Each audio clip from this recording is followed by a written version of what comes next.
In October 2024, Patek Philippe, the most prestigious watchmaker on Earth, launched its first new collection in 27 years. The internet decides it looks like a television set from the 70s. The president of the company responds, not with humility, not with curiosity, with this. The haters are mostly people who have never had a Patek and never will. That sentence tells you everything. Not about the new collection, about what this company has become.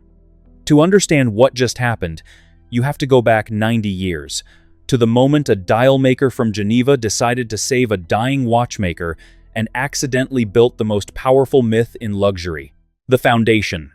A family buys a corpse. In 1932, the Great Depression was crushing the world. Banks failed, factories closed, and a small company in Geneva called Patek Philippe is in serious trouble. Two brothers, Charles and Jean Stern, run a dial-making operation called Stern Frères. For years, they've supplied faces to Patek. They know the workrooms, they know the craftsmen. They know the pieces coming out of that building are extraordinary, and they know the company can't survive without someone stepping in. So they buy it. Not as a speculative acquisition or for the machinery. They buy it because they believe it deserves to exist. That distinction matters more than it sounds. When you take ownership of something because you believe it deserves to exist, you make fundamentally different decisions than when you acquire something to extract value from it. One posture produces patience. The other produces quarterly guidance and cost cuts. Think about what it actually meant to buy Patek Philippe in 1932. The world's financial system had effectively collapsed 3 years earlier. Luxury goods were the last thing anyone was spending money on. The company had fallen into difficulty following the 1929 crash, its prior management described by those close to the situation as complacent, slow to adapt, and unprepared for what the interwar years had brought. The Sterns weren't rescuing a thriving enterprise. They were betting on the idea that something extraordinary, properly run, would eventually find its moment again. That is a special kind of faith. Not the faith of a venture capitalist with a diversified portfolio and several other bets in play. The faith of people who are staking their own name on an institution they believe in. Charles Stern served as chairman beginning in 1935. His son Henri joined the company that same year, later heading to New York to build the American distribution business from scratch. The family didn't just invest money, they embedded themselves in the company across generations and across continents. The Sterns appoint a watchmaker named Jean Pfister to run the operation. They stop purchasing movements from outside suppliers and begin making everything in-house. Quietly, incrementally, they rebuild. By the time the worst of the Depression passes, Patek isn't just surviving. It's becoming something neither of the founding Stern brothers could have designed from the outset. 4 generations of Sterns have run the company since 1932. Philippe Stern took over in 1977. Right into the teeth of the quartz crisis, the decade when Japanese manufacturers nearly erased Swiss watchmaking entirely. His son Thierry has been president since 2009. What that unbroken line of family stewardship produced is not just a business, it's a belief system with a headquarters in Plan-les-Ouates, Geneva. Here's what that belief system looks like from the outside. Patek makes roughly 70,000 pieces a year. Rolex produces close to 1 million. Omega turns out more than 500,000. Patek's output is so small it approaches the symbolic. But that's not a production constraint. It's a philosophical position. Scarcity isn't a side effect of what they do. It's the whole point. Nobody in the industry has executed that philosophy as patiently or as stubbornly as the Sterns. Now consider the precise moment Philippe Stern inherited that philosophy. The 70s. Swiss watchmaking was facing something it had never encountered. An existential threat from below. Japanese manufacturers had made quartz technology affordable and accurate to a degree that mechanical movements couldn't match on purely technical terms. Between 1970 and 1984, industry employment collapsed from around 90,000 workers to roughly 33,000. Companies that had existed for a century went bankrupt. Others were absorbed by foreign investors. The industry that had defined precision timekeeping for generations was, in the most concrete sense, dying. Most high-end houses hedged. They experimented with quartz. They chased the middle ground, trying to be two things to two different customers. Patek, under Philippe Stern, refused. The company held its position on mechanical pieces at a moment when every market signal pointed the other direction. Stern's stance, as recorded by those who worked closely with him, was something close to, "If this company cannot survive making the finest mechanical timepieces, it does not deserve to survive." That's not a business strategy. That's a creed. And it worked, not because the market immediately vindicated it. It didn't, not for years. It worked because it put the company on the right side of a cultural shift that took a decade to materialize. By the mid-80s, the backlash against quartz had begun. Wealthy buyers, sated with digital accuracy and missing something they couldn't articulate, started returning to mechanical movements and hand-finished cases. The very attributes that had seemed like liabilities, the irrationality of a hand-wound movement, the inaccessibility of grand complications, the price premium with no functional justification, became the draw. Patek had stayed the course long enough to become the symbol of everything that course stood for. The survival through the quartz crisis is remembered now as principled genius. At the time, it was a gamble on the wrong side of the market data. The difference between those two descriptions is about 15 years, and the patience to endure them. One detail from that period tells you everything about the Stern family's mentality. In 1979, at the absolute depth of the quartz crisis, when the industry was hemorrhaging jobs and the idea of a complicated mechanical timepiece looked almost quaint, Philippe Stern agreed to commission the most complicated portable timepiece ever built. It would take 9 years to complete. It would be called the Caliber 89. That decision, made in the worst possible market conditions, was not strategic. It was a statement of faith. You don't commission a 9-year masterpiece if you think the thing you're making is dying. Which of these decisions from watch history do you think matters most? The quartz crisis stand, the Nautilus discontinuation, or the Cubitus launch? Moving on. Surviving the quartz crisis kept Patek alive. What happened next turned survival into something much stranger. Arguably the most effective piece of luxury mythology the industry has ever produced. Before we move on to the next part, let me tell you this. Most people don't realize this, but buying a watch the wrong way can cost you thousands, and you won't even notice it until it's too late. That's why I created a complete insider guide to buying watches. The goal is simple. I'll help you stop guessing and start buying smart. You'll find the guide in the pinned comment and description. Now, let's move on to the next part, the myth. Selling time itself. In 1996, Patek Philippe hired a London agency called Liagas Delaney. The brief was to reposition the company for a post-quartz world full of new money and no inherited collecting culture. Customers were purchasing their first expensive mechanical timepiece and had no framework for understanding what they were spending on or why it mattered.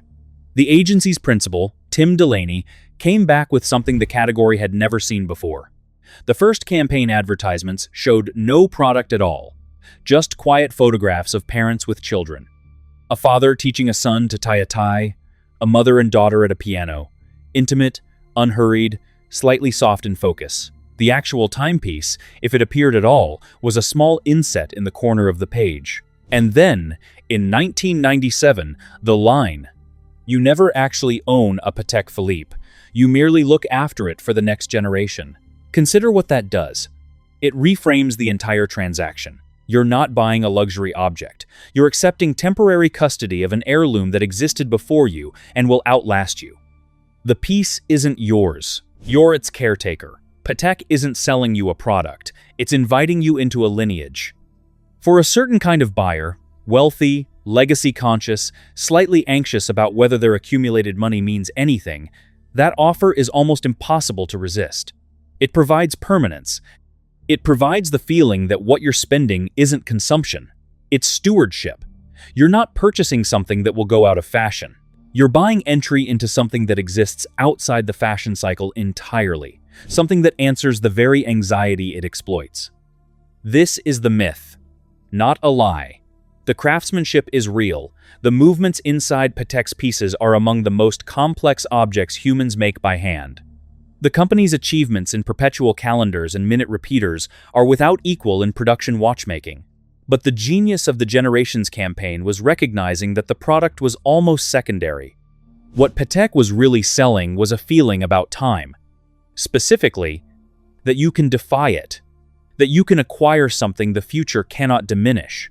The campaign has run, updated but structurally unchanged, for nearly 30 years. It's become so embedded in the culture of serious collecting that most people can't separate the desire for a Patek from the feeling the campaign installed in them. That's not criticism. That's execution at its most thorough.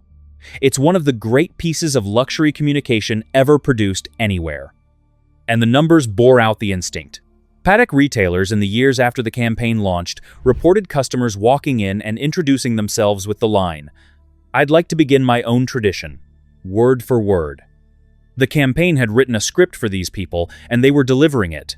The watch was almost incidental, the identity was the product. No other watchmaker has come close to achieving that at that level, before or since. But here's what it also created. The campaign set a standard, not just for the objects, for the company's conduct. It made an implicit promise that Patek would always behave like a company that believed its own mythology, that its decisions would come from principle rather than positioning, that it would be the guardian, not just the seller. That promise is easy to hold when things are calm. When demand is manageable and the gray market is an afterthought. It becomes much harder to hold when a single piece starts trading at 4 times retail. Speculators outnumber devotees in the allocation queue, and the mythology has become a financial instrument. The Generations campaign built this company's legend on the image of private meaning, a timepiece passed quietly between hands, across decades, with no fanfare, no celebrity endorsement, no auction spectacle. Just permanence between people who understood what they had. What that image couldn't accommodate was what happened next. To understand what happened next, you need to know one specific object. One sketched on a restaurant napkin, ignored for a decade, then loved, then worshipped, then turned into something its creator never designed it to be. The Nautilus, the watch that got too famous. Sometime in 1975, Gerald Genta was sitting in a restaurant in Basel during the annual watch fair. He was already the most important figure in timepiece design alive. He'd sketched the royal oak for Audemars Piguet on a napkin in roughly 5 minutes in 1972 and permanently changed the direction of the industry. Now, Patek wanted their version. A steel sports piece to answer the royal oak's growing cultural weight. Genta drew what would become the Nautilus at the table, on a napkin, in 5 minutes. He said it himself. "I designed it while watching the people from Patek eat." The form came from a ship's porthole. That rounded octagonal case, the 2 ear-like protrusions on either side, mimicking the hinges of a hatch, the horizontal embossing on the face like ribbing on a hull. It launched in 1976 as the reference 3700. Immediately nicknamed Jumbo, because at 42 millimeters, it was enormous for the era. It was also the most expensive steel timepiece ever made. Critics at the time thought that was absurd. It took years to find its collectors. For most of the 80s and 90s, the Nautilus was a respected object owned by people who understood what they had, priced significantly but not astronomically. The modern iteration, reference 5711, arrived in 2006. Steel, 40 millimeters, an in-house caliber, that distinctive blue dial with the deep horizontal grooves Genta specified 3 decades earlier. Then the secondary market became trackable in real time. Then social platforms made ownership visible in ways it never had been. Then the 5711 became something its creator never designed it to be, a cultural token. Something you wore to signal not just wealth but connoisseurship because you'd had to fight for access to it. In 2016, a 5711 on the secondary market cost roughly $26,000. By 2019, it was approaching $73,000, not because the object had changed, because something around it had. It had become a trophy in a game Patek hadn't designed and couldn't control. Every celebrity sighting, every 6-figure auction result, every forum post about decade-long wait lists pushed secondary prices higher. Higher prices made the wait lists longer. Longer wait lists made the celebrity sightings more significant. More significant celebrity sightings pushed prices higher still. The loop was self-sustaining and Patek was, structurally, inside it. By early 2021, the Blue Dial 5711 was trading above $130,000 on the gray market, 3 to 4 times its retail price. Dealers had wait lists measured in years. Getting onto those lists required proving yourself financially first, spending on other pieces from the same retailer, building a purchase history that justified the allocation. A devoted collector who'd been waiting for 5 years, who'd done everything the system asked, might reach the front of the queue only to find the list had grown longer while he stood in it. Thierry Stern watched the frenzy and made a decision. In January 2021, Patek announced the end of the 5,711. His stated reason was unambiguous. "We cannot put a single piece on top of our pyramid. It is not who we are." The secondary market went vertical immediately. When the first rumors circulated, prices jumped 25% within days before any official statement. When the confirmation came, another 30% on top. The farewell edition, in an olive green dial, launched at roughly $35,000 retail. Within months, it was changing hands above $300,000 on the gray market. Then came the Tiffany Blue. To mark 170 years of partnership between Patek and Tiffany & Co., the company produced exactly 170 pieces of a 5,711 with a Tiffany Blue lacquer dial, signed by both houses. Retail price, $52,000. In December 2021, at a Philips auction in New York, the very first example to reach the open market sold for $6,500,000. Bidding started at $20,000. It cleared retail in seconds. It climbed in $500,000 increments. A buyer in the room closed it out. That number, $6.5 million for a steel timepiece retailing at $52,000, is where the mythology reached its logical endpoint. Not a peak to exceed, an endpoint. Because that price had almost nothing to do with the object itself. It had to do with scarcity, desire, cultural architecture, and the specific alchemy of a collaboration between two institutions that had spent combined centuries cultivating exactly this kind of rarefied longing. Stern killed the 5,711 to protect the company. He was right to do it. Letting the spiral continue would have corroded credibility from below. Eventually, a timepiece whose secondary price is determined entirely by speculation stops being a watch and becomes a financial instrument with a case attached. But killing it left a question the company hadn't yet finished answering. And here's the part that doesn't get discussed enough. When Stern announced the discontinuation, he knew what would happen to secondary prices. He said as much. "I can't fight the gray market reaction," he acknowledged. Which means the decision was made with full awareness that it would make the piece even more inaccessible to the person who wanted it most, the genuine collector on the waitlist who had been patiently doing everything right. The speculator could still buy it secondary. The devoted collector, already priced out, got further away. So when Stern says he discontinued the watch because it is not who we are to put a single piece on top of the pyramid, you have to ask, who benefited from that decision? The people who already had one, whose pieces appreciated dramatically. The gray market operators, whose supply became even more scarce. And Patek itself, which retired the most talked about object in the industry at the precise moment that retiring it would create maximum mystique. It may have been the right call. But it was also, whatever else it was, a very good business decision for everyone except the collector on the waiting list. That collector, by the way, is exactly the person the Generations campaign was made for. The world's most coveted object was gone. What comes next? 3 years later, the answer was the Cubitus. The Cubitus wasn't just a new collection. It was a test of whether Patek could still tell its own story. The test did not go as planned. The Cubitus. Losing the narrative. In October 2024, Patek's first new men's collection in 27 years. It leaked before the official reveal. An advertisement appeared in Fortune magazine ahead of the planned announcement, and the collecting community saw it before Patek intended. In the first hours, the reaction was collective disbelief. Not that the design was ugly, but that it couldn't possibly be real. The case was so different from anything expected that serious collectors assumed the images were unofficial or staged, either an elaborate marketing play or someone's costly mistake. It was neither. The Cubitus is real. A 45mm squared case, borrowing the dial treatment and bracelet architecture of the discontinued Nautilus, but bending the form into something blockier and less resolved. The base steel reference launched at roughly $40,000. A grand complication iteration in platinum was priced at $88,000. The response arrived like a verdict. "It looks like a TV from the 70s" became the refrain on forums and across watch social media. Worn & Wound, one of the industry's most measured publications, described a chorus of widespread skepticism and bewilderment. The word that surfaced in nearly every critical piece was lazy.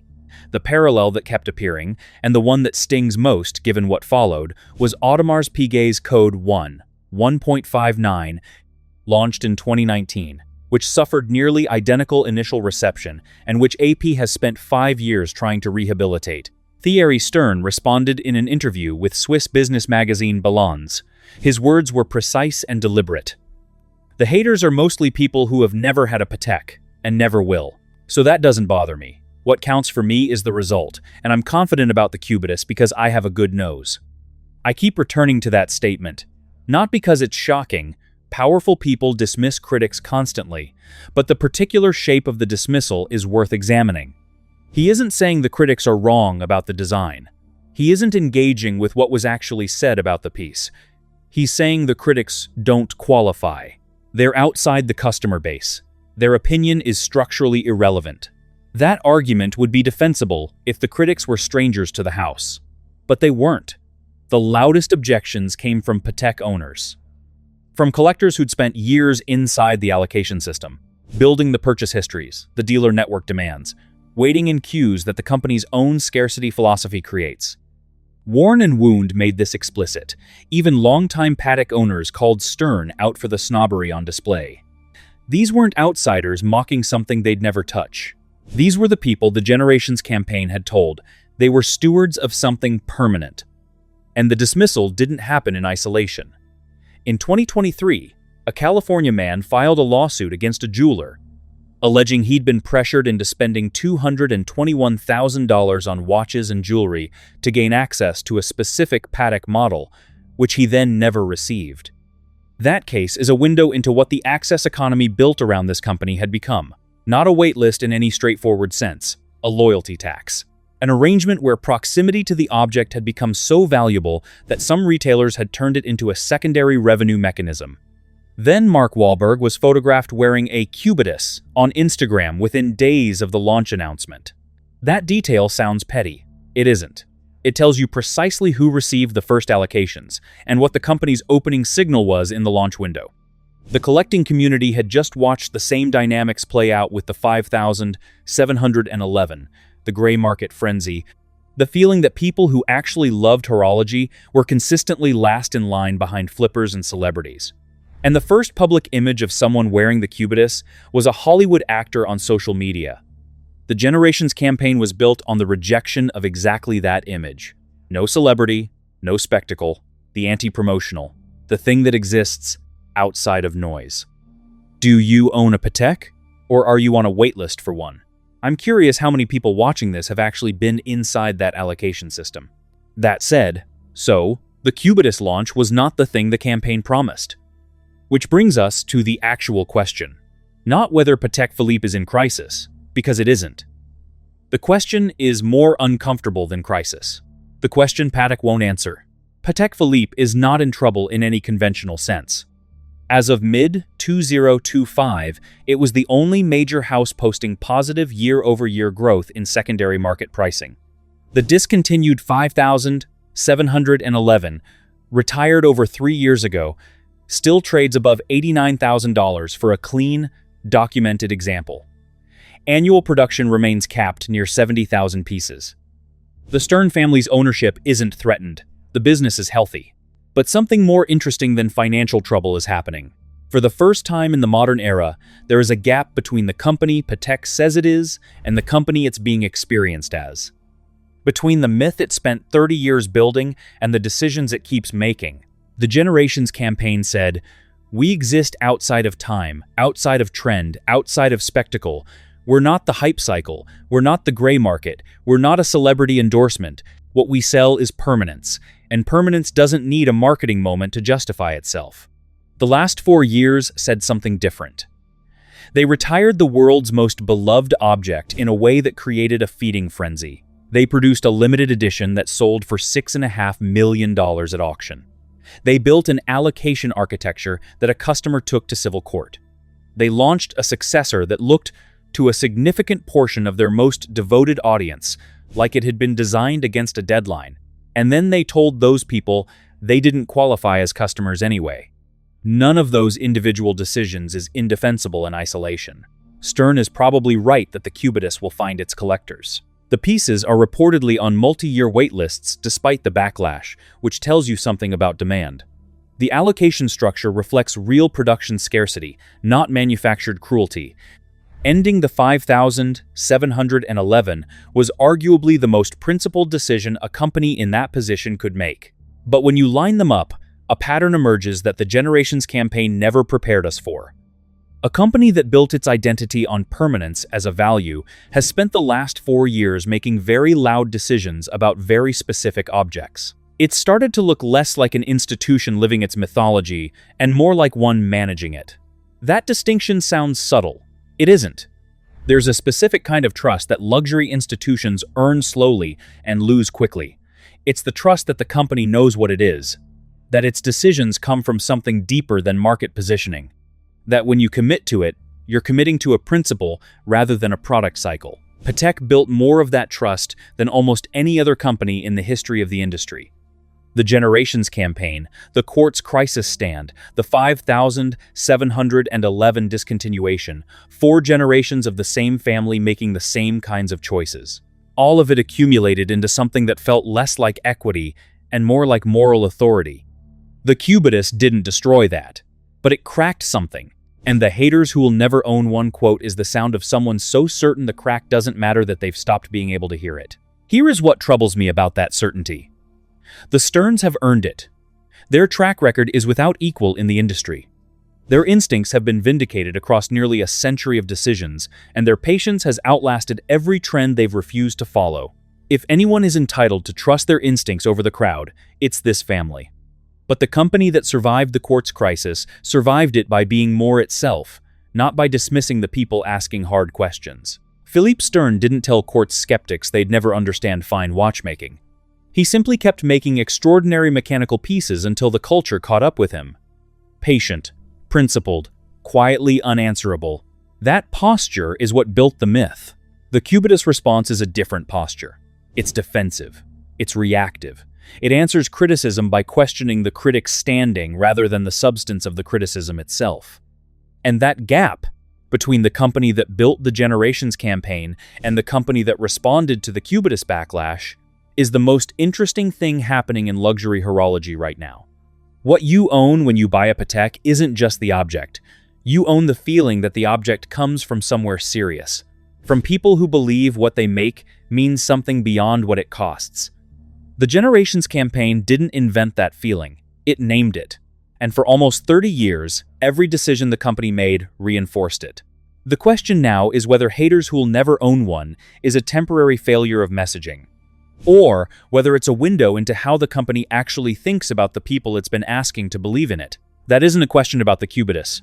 It's a question about whether a company can spend 30 years telling the world it exists outside of time, and then continue to act like it, when acting like it is inconvenient. The pieces are, as they have always been, extraordinary. The question is whether the people making them still believe what those pieces were always supposed to mean. Not to investors, not to gray market traders, to the person who saves for one, who waits for one, who carries it forward so the next generation can carry it further. That person is who the campaign was for. Whether they're still who the company is for, Thierry Stern hasn't answered, not directly, and until he does, the crack stays open. The watches Patek makes are, by any honest measure, among the finest objects produced by human hands. The movements inside them take hundreds of hours to assemble and adjust. The finishing on a grand complication, the beveled edges of the bridges, the polished countersinks, the regulation of a minute repeater by the president's ear before it leaves the building. All of it is real, not marketing. Thierry Stern personally listens to every minute repeater before it ships. That's not theater. That's a man who still believes something about what his company makes. But belief needs to be legible in conduct, not just in product. And right now, there's a gap. Not between the quality of the pieces and the price, between the story the company tells about itself and the decisions it keeps making in the name of that story. Every industry eventually has a moment like this, a moment when the brand's conduct starts to outpace its mythology, when the actions of the people running it stop rhyming with the values that made it worth believing in. These moments don't always end badly. Sometimes the institution course corrects. Sometimes the mythology proves more durable than any individual decision. But the correction requires someone at the top to acknowledge that a gap exists, not necessarily to apologize, not to reverse course on the cubitus, just to show some sign of awareness that the relationship between the company and its most devoted audience is under strain. The haters who'll never own one response was the opposite of that sign. It was the response of a company so confident in its own immunity that it couldn't see what it was doing to its own story. The most powerful thing Patek Philippe ever said was 7 words. You never actually own it. You merely look after it. The question 2024 left open is whether the people running the company are looking after it too. So what do you think? Let me know in the comments, like and subscribe.